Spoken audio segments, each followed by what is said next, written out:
First of all, non-basketball question. Non-basketball. Non-basketball. Pre-game, you had the Make-A-Wish kid there. You allowed him in your circle, and you allowed him to do your Jaren jump 3 times, man. How did that come about, and what did it mean to do that?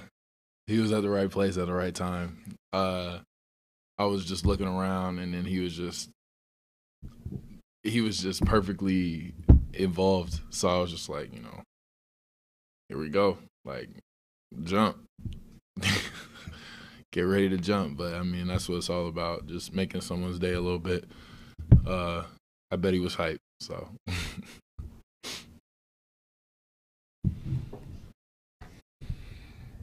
Jaren, if you don't mind, just take us through that block on Embiid. I think you just got your 5th foul before that, but just kind of take us through that play and just kind of, what did you see, the angle, and just kind of like, how would you rate, if you could rate that play as far as you being back, how does that rate among some of your better blocks since you've been healthy? I mean, I'm going every time. What I'm looking at, or maybe you don't know, but I'm looking at where I think he's going to put the ball based on like how many drives he's done over the course of the game, and kind of looking at Steve, because if Steve's in front, probably either jump later because he'll probably do a second move on Steve, or don't go at all because Steve's got it covered.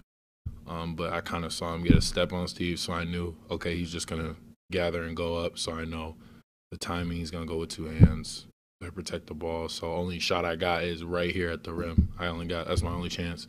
If I jump early or swipe early, it's just not going to work out for me. But that's what I was seeing. I mean, it just helps when Steve-O's out there. Steve-O's makes it really easy for us to come over and help. Jaren, coming back from injury, it can always be a mental hurdle that you have to try to get over. Where is your confidence after putting together these last few games and just seeing your game elevate each and every night? I'm just balanced. I'm just kind of, it's a different approach. You don't got to be so up and down about everything, which is something I think I was as like a rookie, maybe a freshman in college a little bit, just up and down a little bit more. And now I'm kind of utilizing just different mentalities, different things. Actually other sports kind of, it's funny, like you look at other sports like boxing and just different mentalities other people have, like even like taekwondo, stuff like that, like restraint, just constant focus.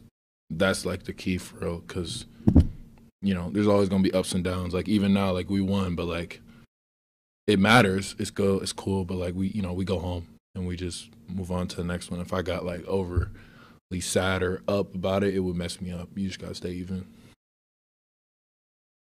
I was talking to Steven Adams, after the game. He was talking about, being matched up against different, types of big men, in the NBA. Some guys who like to, stay around the rim, and guys like Embiid, who basically was a, point center today. You guard a lot of those, types of guys as well.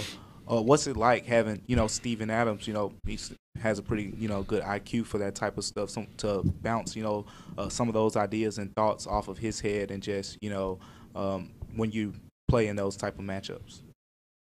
Like, what's it like having him? Yeah. It's great. He does a lot of little things, like when he's not guarding them and with the ball, to kind of, I guess, distract them or make them uncomfortable. Because if you're dealing with a big that's shooting it a lot like Embiid, like you gotta just do little things to get an advantage, anything you really can do. And he knows that.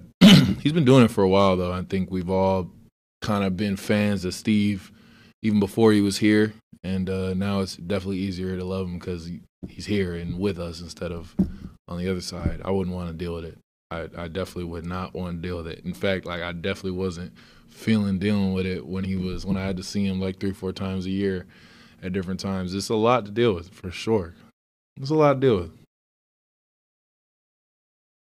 Yeah, Jaren, just going back to that block on Embiid, and really a lot of your blocks, just you explained it so well, but at the same time, like that's a really quick decision you've got to make. Can you just talk about what it takes to create that kind of timing for yourself? And obviously, you've kind of done that over a span of time.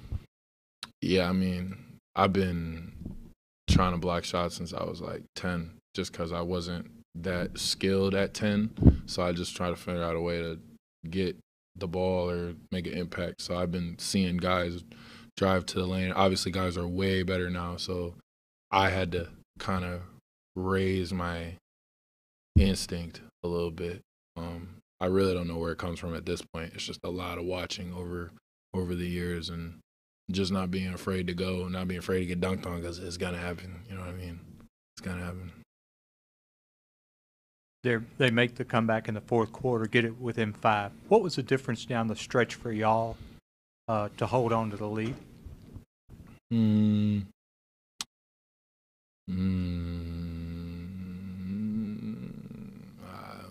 know.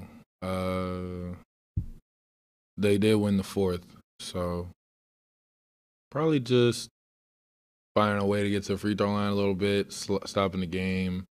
They had some key misses. I think like Embiid could have had an and one time, or there were some layups here and there that we figured it out. I don't really know how, but we tend to do that. So good job everybody.